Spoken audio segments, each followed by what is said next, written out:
kwenda mbele za watu,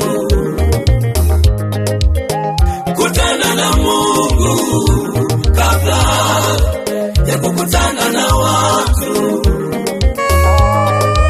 Nenda mbele za Mungu kabla ya kwenda mbele za watu. Utapewa uwezo wa kufanya ambayo wanadamu wengine hawajawahi kufanya. Wanadamu wengine